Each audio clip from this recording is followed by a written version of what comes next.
Bonjour, en ce mois de juin 2022, je vous propose de corriger quelques examens de développement front-end.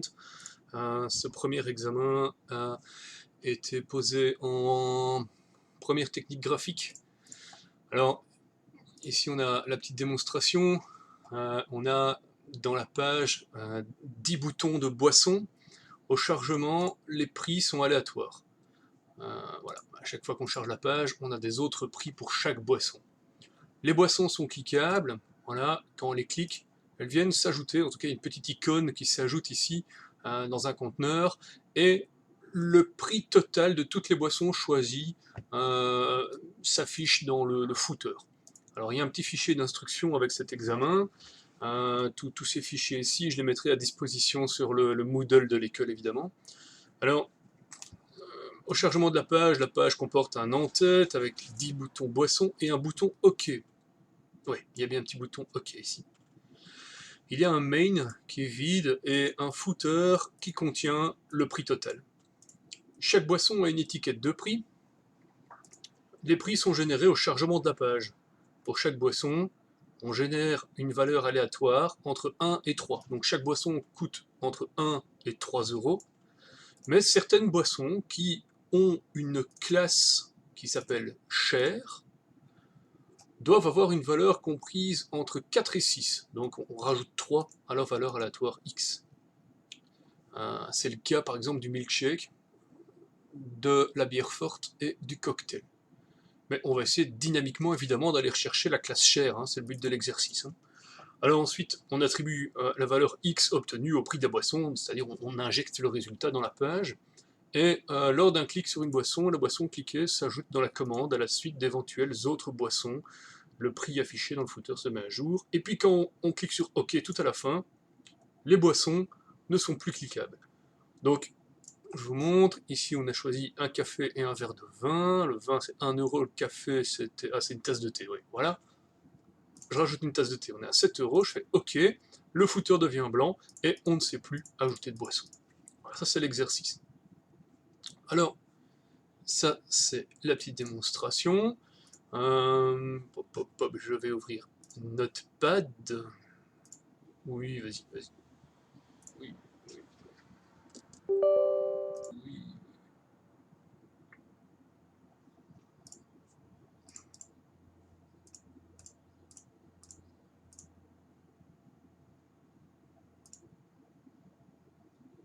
Voilà, on y est. Alors, dans Notepad, on découvre que il y a une base HTML et CSS à disposition pour vous faciliter un petit peu la tâche et, comme je le dis à chaque fois, pour se concentrer sur le JavaScript et le jQuery. Sachez que la base HTML-CSS est modifiable, on en fait ce qu'on en veut lors de l'examen. Alors, on a ici tous les styles, ce sera intéressant de temps en temps d'aller chercher des classes, donc il y a certaines classes dont on pourrait avoir besoin, je n'en vois pas comme ça, mais si on en cherche une, on ira regarder. En HTML, on retrouve ici la structure des boissons. Chaque boisson est un petit div de classe bouton avec un ID. Et qu'est-ce qu'on a d'autre? On a une classe pour le nom de la boisson. Donc il y a quand même à chaque fois une structure assez intéressante avec l'image, le prix, etc. Ici il y a le main. Le main, c'est là où on va injecter les petites icônes de boissons quand elles sont cliquées. Et le prix ici en dessous. Alors, on va commencer par s'installer. On va injecter la bibliothèque jQuery. Voilà, on va la lier à la page. Ici, je pense que elle se trouve. Voilà. Pour pas faire de faute, je fais un copier-coller du nom. C'est plus safe. Voilà, on a jQuery. Ensuite, on va se faire un petit script. Et comme à chaque fois, on va commencer sur ce script par se demander si le document est prêt. Voilà, ça c'est classique, vous commencez à connaître. Et je rappelle qu'on fait ça pour ne pas manipuler des éléments qui n'auraient pas été déjà chargés par le navigateur. Ça, ce serait une erreur évidemment. Il faut d'abord que le navigateur les charge avant qu'on les manipule. Alors, la première fonctionnalité demandée, c'est au chargement de la page, on va générer des prix aléatoires. Alors, le chargement de la page, on l'a ici. Les prix aléatoires, on va les injecter ici exactement, donc dans le span, qui est dans le prix, qui est dans le bouton. On pourrait faire, bon, c'est pas une bonne solution, mais c'est un début d'idée. Voici une déclaration de la variable x, à laquelle je viens affecter un nombre aléatoire.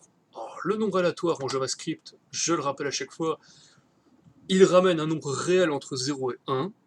Nous, ici, on veut un entier entre 1 et 3. Alors pour ça, je vais multiplier par le nombre de possibilités. De 1 à 3, ça fait 3 possibilités. Et je vais lui balancer un arrondi. Un arrondi plafond. Voilà. Ce qui va nous donner un résultat aléatoire entre 1 et 3. Et puis, pour l'injecter dans la page, je vais sélectionner dans les boutons les prix, le span. Voilà, ça c'est un sélecteur CSS, hein, donc ça se met dans l'autre sens en fait. On sélectionne les spans contenus dans des éléments de classe prix, contenus dans des éléments de classe bouton. Ça correspond bien à tous les petits spans qui sont là-bas. Et si on veut injecter un contenu, ici on travaille en jQuery. En jQuery, pour injecter un contenu, on a plusieurs possibilités, dont texte. Voilà. On injecte en tant que texte la valeur de x à tous les spans de prix de bouton. On peut essayer ça. C'est le moment de faire un premier test. Hop. Et ça se passe. Il y a bien un petit 2 € qui est apparu, mais toutes les boissons ont le même prix. Oui. Donc, il va falloir un petit peu modifier le code pour que chaque boisson ait un prix différent. Pour que le traitement soit différent pour chaque boisson, on ne va pas pouvoir les travailler toutes en une fois. Il va falloir les parcourir. Alors pour ça, je vais faire un point each. Comme ça. Function. Alors, ce machin-là, on va le retirer. Est-ce que je vais parcourir tous les spans, ou est-ce que je vais parcourir tous les prix, ou tous les boutons? C'est une bonne question. Qu'est-ce qu'on doit faire d'autre sur ces boutons? On doit vérifier s'il y a une classe share. La classe share, elle intervient sur le prix. Donc, à la limite, on pourrait parcourir tous les prix. Ça serait bien. Je ne vais pas parcourir tous les spans, je vais parcourir tous les prix qui sont dans des boutons. Et donc ici, on a une boucle, hein. C'est comme une boucle, mais c'est à l'aide de jQuery. On va itérer le code compris dans cette fonction anonyme pour chaque prix de la page. Si je veux travailler sur un prix, je fais $10. Si je veux travailler non pas sur le prix, parce que le prix c'est tout le div, moi ce que je voudrais c'est juste travailler sur le span, eh bien je peux dire je recherche un span compris dans 10. Et donc ça c'est le cas où la fonction jQuery qui s'appelle $, prend deux arguments, séparés par une virgule. Quand il y a deux arguments, le premier c'est toujours la sélection, comme ici, ou comme là, et le deuxième joue le rôle de contexte. On a exprimé ici une contextualisation, c'est-à-dire qu'on ne recherche la sélection que dans un certain élément, qui est 10. 10 est l'élément courant, c'est-à-dire celui concerné par l'itération de la boucle each dans ce cas-ci. Alors, en français, pour ceux qui ont un peu de mal, je parcours tous les prix. À chaque passage dans la boucle, il prend un prix différent, et ce prix est représenté par 10. Donc, premier passage, 10 représentera cet élément-ci. Et puis, il va repasser dans la boucle. Ça représentera cet élément-là. Et puis, celui-là, etc., etc. Vous avez compris? Mais moi, je ne prends pas le prix, je prends le span qui est dans le prix. Et qu'est-ce que je fais avec ce span? Eh bien, je lui injecte le petit x. Alors, est-ce que les valeurs vont être différentes pour chacun? Non, on n'y est pas encore. Regardez, voilà. Pourquoi est-ce que les valeurs sont les mêmes partout? Parce que j'ai généré x avant la boucle. Donc cette instruction-ci n'a été exécutée qu'une seule fois. Elle n'a pas été exécutée pour chaque élément, ce qui fait que x a la même valeur partout. Ah, je vais faire ça. Voilà. Oui, ok. X est généré à chaque passage dans la boucle, donc cette fois-ci, il devrait avoir des valeurs différentes. Super. 1, 3, 3, 1, 1, 2, 3, 2. On est bon. Et il y avait un petit hic, c'est que certaines boissons étaient plus chères. Pour ça, il y a une classe. Donc je rappelle que l'attribut classe en HTML peut prendre plusieurs valeurs, c'est possible d'avoir plusieurs classes. Dans ce cas, les classes sont séparées par un espace. Donc dans ce cas de figure, l'élément div possède la classe prix et la classe share. Il a bien deux classes. On va poser une petite question. Est-ce que un certain élément possède la classe share? Alors ce certain élément, c'est le prix. Et on l'a dit tout à l'heure, le prix, c'est 10. Ce 10, je veux le travailler en jQuery, donc je fais une sélection jQuery de 10. $10. On aurait pu travailler 10 tout court, comme ça, et on se serait retrouvé avec le 10 JavaScript, qui donne lieu à toutes les méthodes et propriétés JavaScript. Mais ici, je me sens plus à l'aise avec jQuery, je vais faire un $10, et le but c'était de demander est-ce que l'élément possède la classe. .has class share. Si c'est le cas, eh bien on nous a demandé de rajouter 3 € au prix. Voilà ce que ça donne. Petit raccourci d'écriture, hein. X plus égale 3. Hop, la point virgule il est bizarre. Voilà.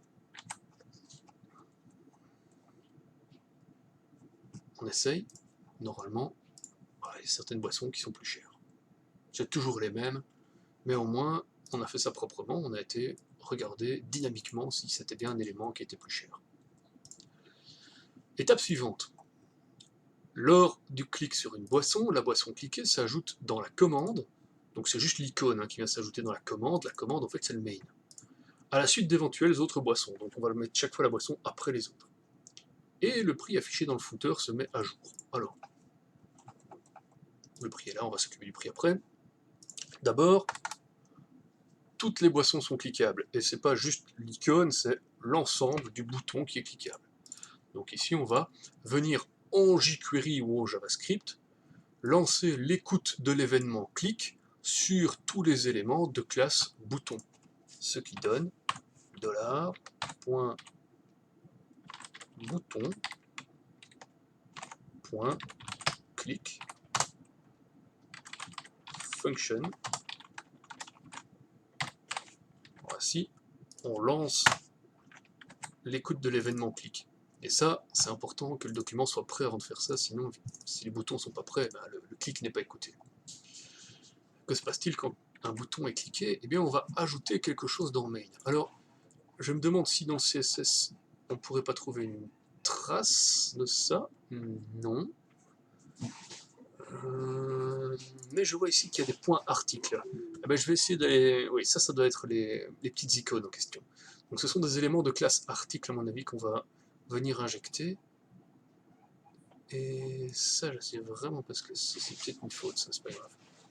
Alors, on va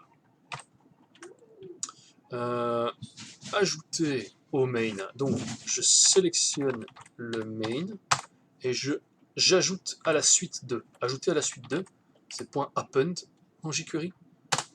Et ce que j'ajoute, ça va être carrément un code HTML. Ce code HTML, on sait qu'il va sûrement contenir des guillemets. En HTML, on a des guillemets un petit peu partout.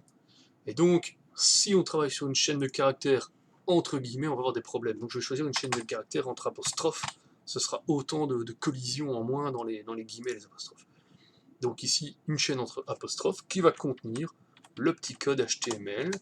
Voilà. On fait encore un div. Un div, c'est juste un bloc neutre. Vous le savez, c'est un bloc qui a pour but d'être habillé avec du CSS. Et si j'exploite la classe article, normalement, ça va se mettre en page comme souhaité.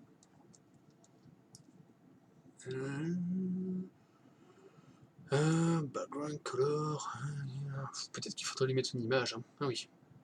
On va lui mettre une image.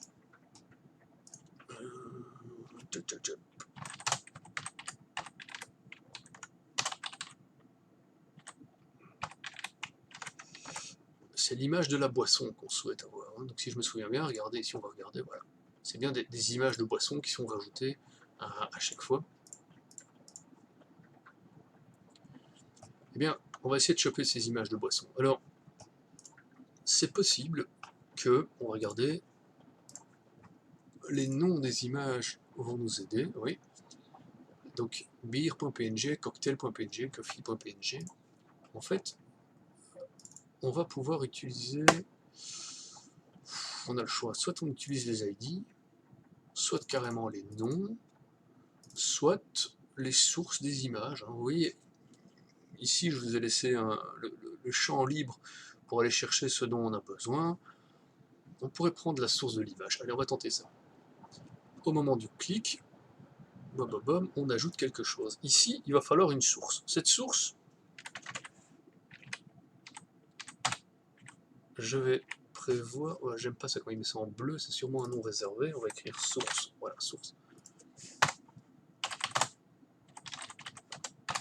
On va déclarer une petite variable qui va aller chercher la source de l'image en question, et comme ça la source sera injectée ici dans l'attribut src.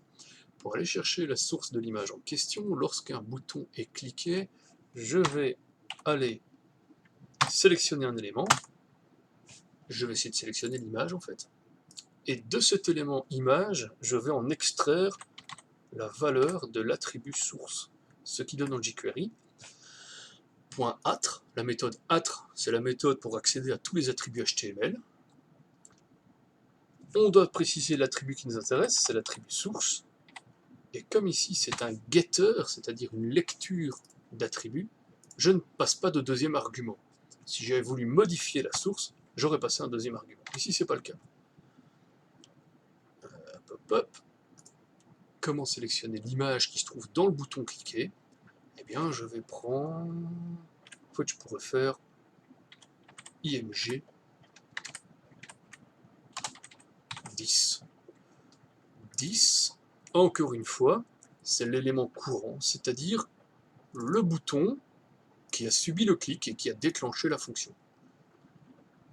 Et dans cet élément bouton, je vais chercher la source.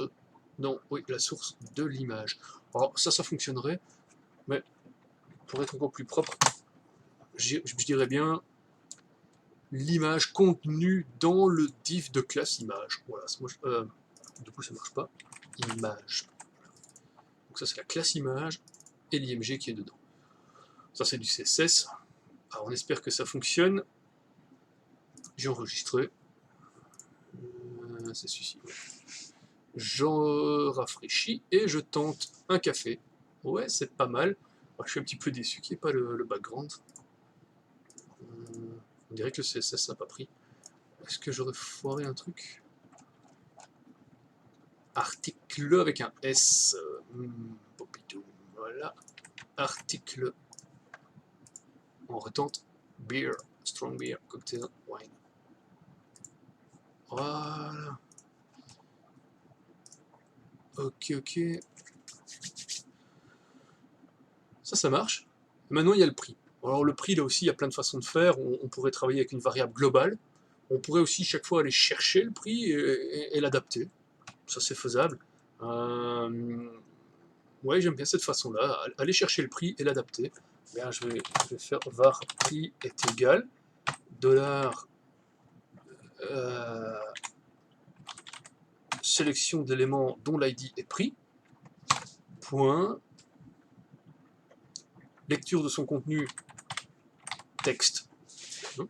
Donc, je rappelle que quand on fait .html, ça veut dire qu'on va lire en fait tout le contenu HTML compris. Quand on fait texte, en fait, on lit que la partie textuelle de l'élément. Ici, c'est suffisant, c'est le texte qui m'intéresse. Alors, remarquez quand même qu'ici, il y a un espace et un symbole euro. Donc là, on risque d'avoir un petit problème au moment de la conversion. Alors, dans ces cas-là, on peut toujours forcer la conversion si besoin. Alors ici, vous voyez, je le fais même sans vérifier si ça marche.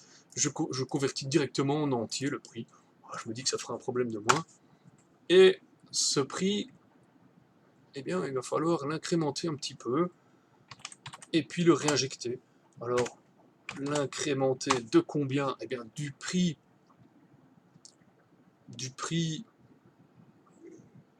de la boisson cliquée, qui se trouve dans un petit span là-bas. Alors, bah c'est parti, on va aller chercher ce prix. On va faire $,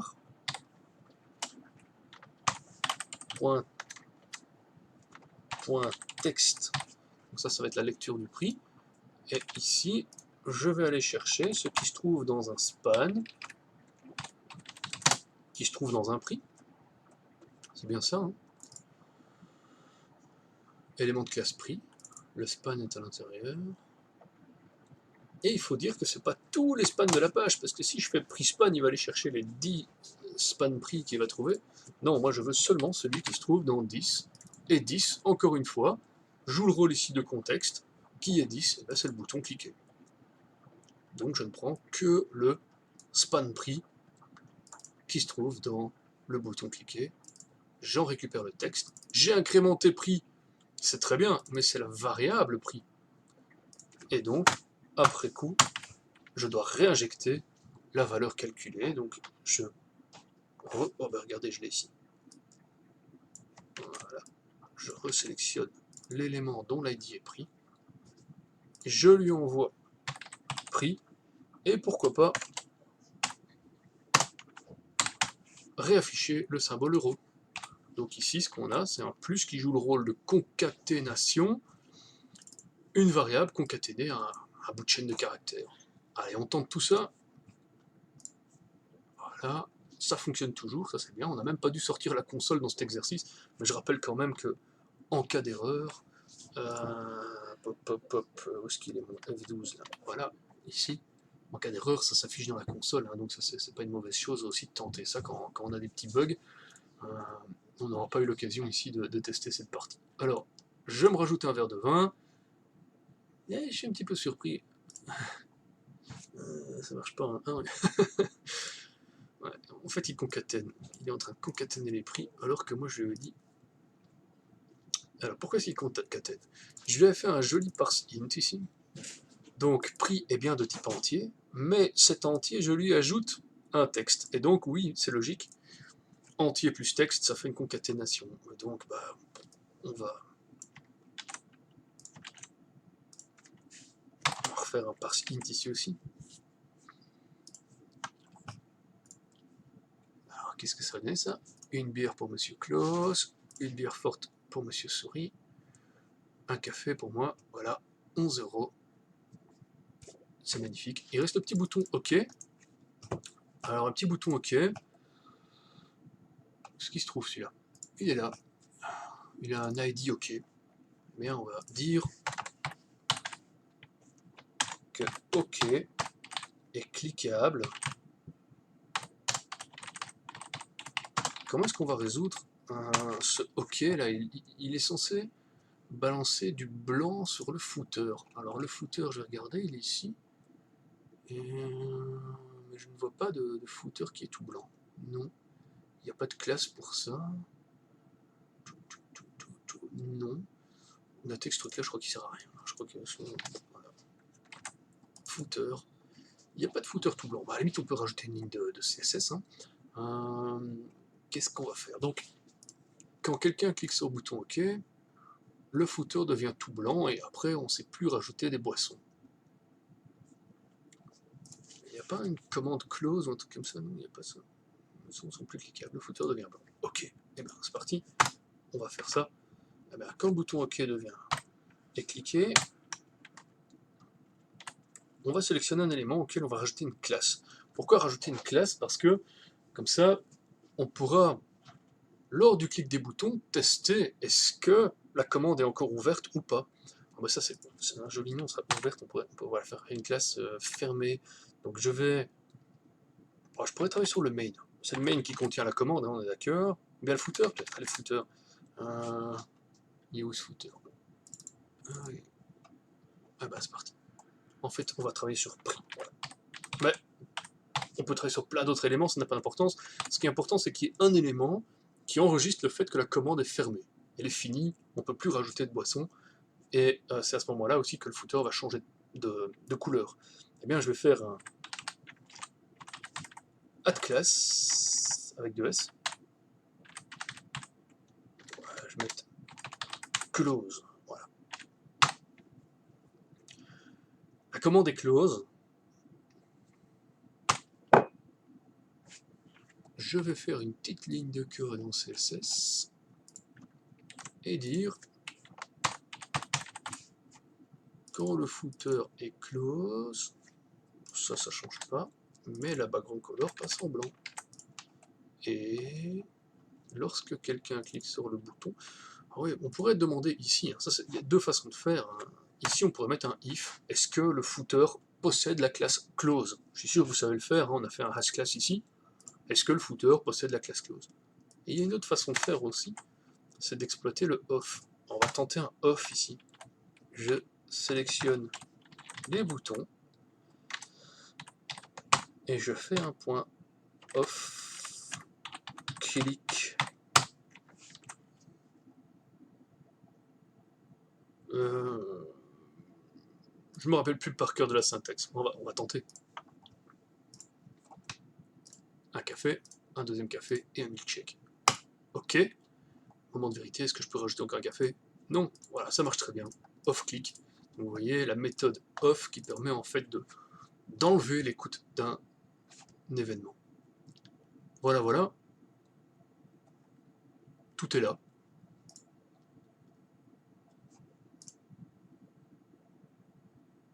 Oui. Je remonte une dernière fois la petite modification qu'on a faite dans le CSS. Pas grand chose.